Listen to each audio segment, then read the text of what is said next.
এই সরকার একটা নির্দলীয় অন্তর্বর্তীকালীন সরকার। তারা দেশ শাসনের জন্য আসেননি, দেশ শাসনের সুস্থ পথ বিনির্মাণের জন্য তারা এসেছেন।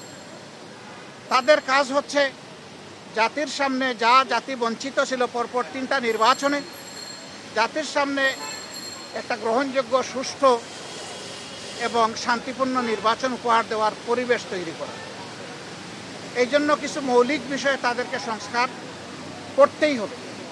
সেই কী মৌলিক বিষয়ে তারা সংস্কার করবেন সেই ব্যাপারে আমরা কথাবার্তা বলেছি।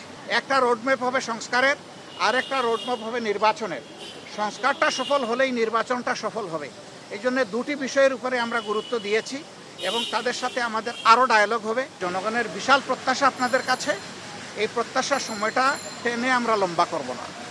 এইটাকে যৌক্তিক সময়ে, যৌক্তিক যে শব্দটা, এটার সম্মানটা যেন বহাল রাখতে পারি আমরা, সেই দিকে আপনাদের দৃষ্টি আকর্ষণ করি। ওনারা কোনো দ্বিমত পোষণ করেন নাই এবং আমরা আশা করি এখানে কোনো সংকট তৈরি হবে না ইনশাআল্লাহ।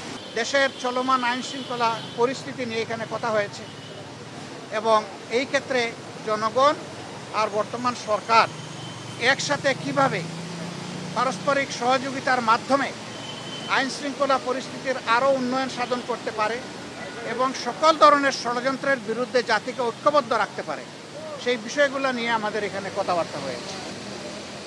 আমরা আশা করছি এই বর্তমান অন্তর্বর্তীকালীন যে সরকার আছে তারা কোনো ধরনের পক্ষ বিপক্ষের মানসিকতা না নিয়ে বরঞ্চ নিরপেক্ষ দৃষ্টিকোণ থেকে তারা দেশকে একটা ভালো জায়গায় নিয়ে একটা সুষ্ঠু নির্বাচন তারা দিতে সক্ষম হবেন এবং এই ক্ষেত্রে এইটাও আমরা আশা করছি যে এই সময়টা নাতি দীর্ঘ হবে।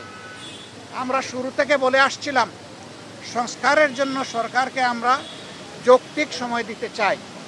সেই যৌক্তিক সময়টা কি হবে এটা নিয়ে অচিরেই আমরা কাজ করব। আমরা বলেছি সরকারের সাথে জনগণের পার্টনারশিপ লাগবে, সরকারের সাথে জনগণের সম্পৃক্ততা প্রয়োজন হবে। এই সরকার এবং জনগণ মিলে, আইন শৃঙ্খলা বাহিনী এবং জনগণ যদি একসাথে কাজ করে, আমরা আশা করছি একটা অভূতপূর্ব দুর্গাপূজা আমাদের হিন্দু ধর্মের ভাই বোনেরা তারা উদযাপন করতে সক্ষম হবে।